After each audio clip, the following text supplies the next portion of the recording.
سلام مامان قشنگم، تبریک میگم که داری مامان میشی و قراره یه سفر هیجان انگیز رو تو 9 ماه بگذرونی. همراه من باش تا بهت بگم توی این 9 ماه قراره چه اتفاقاتی بیفته.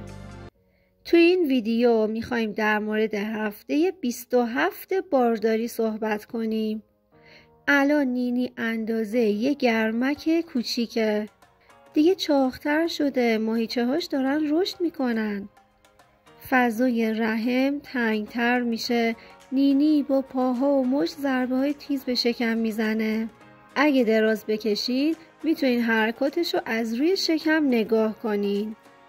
نینی چشاشو میتونه باز و بسته کنه. کم کم وزنش داره بیشتر میشه و مغزش هم فعالتر میشه. بعضی کارشناسا میگن نینی از این هفته به بعد خواب میبینه.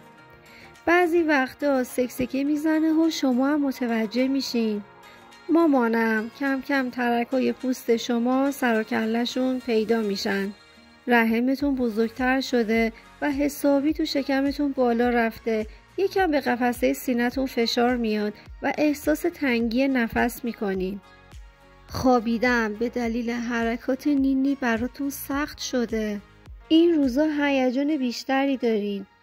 مامانم اگه هفته‌های قبل آزمایش‌های دیابت و کمخونی انجام ندادین، باید این هفته انجام بدین. حواست باشه وقتش داره میگذره ها.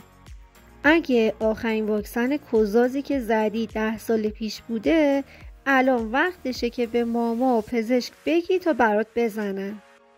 مامانم میوه و سبزیجات بخور، پیاده روی داشته باش.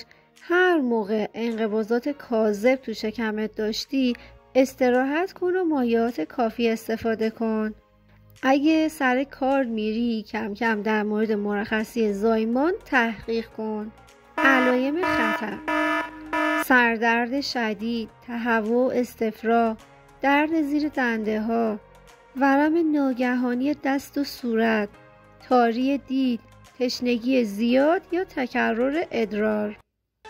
این ویدیو رو لایک کنین، کانال منو سابسکرایب کنین تا با هم دیگه ببینیم بقیه هفته های بارداری قراره چه اتفاقی بیفته.